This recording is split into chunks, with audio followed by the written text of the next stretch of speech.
Hello guys, I'm back with another recipe. Today I'm gonna teach you how I make my seared ahi tuna or yellowfin tuna. The ingredients are as follows. I have this ahi tuna that I got from Costco.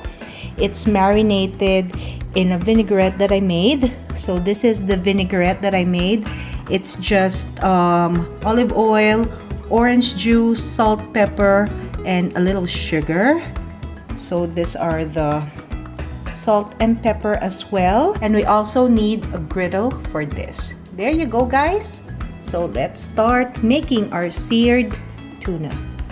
So for this, you can either marinate it in olive oil, salt and pepper, but since I have this vinaigrette that I made, I decided to marinate my tuna for about an hour with this vinaigrette.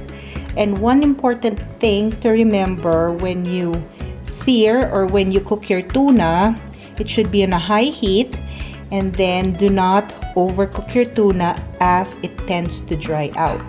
So we are just preheating my griddle for about 2 to 3 minutes on high heat. So I placed it in about 350 degrees, and then we are gonna sear our tuna for about 1 minute on each side. Okay, so preheated na yung ating griddle. So we are just gonna start searing our tuna. I added some more salt and pepper on this side, and then when I flip it, I'm gonna add more salt and pepper.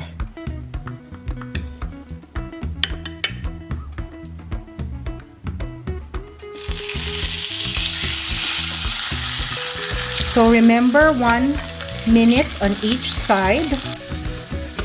Lagay natin sa 1 minute. So I added pepper. Now I'm gonna add some salt.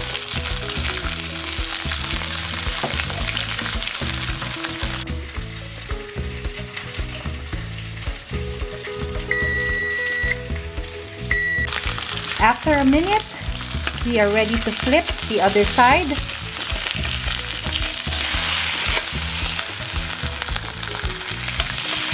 Look at the nice grill mark.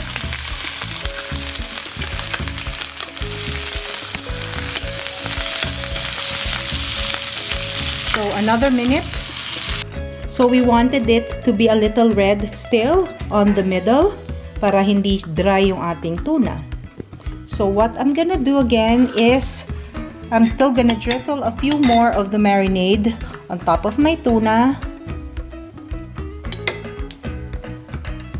There you go guys. This is the finished product, our seared ahi tuna in a bed of cucumber and spring mix. Kain tayo!